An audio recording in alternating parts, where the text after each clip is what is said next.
they think they're above even God. Amen. And I think this is true.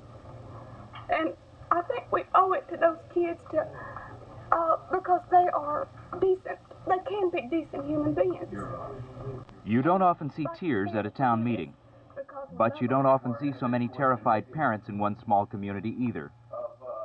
More than 200 of Canton's citizens gathered to discuss the rash of beatings and fights that have plagued this town for more than 3 years and have increased drastically since the first of this year. One woman talked about the gang of young men that chased her son home and kicked in the front door. And they chased him home, and then they came to the house at 2 o'clock in the morning, kicked the door down, kicked my dog. My husband asked him to leave very nicely. That incident was rare only because adults almost never see what's going on until their children come home scarred and battered, as this boy did several weeks ago.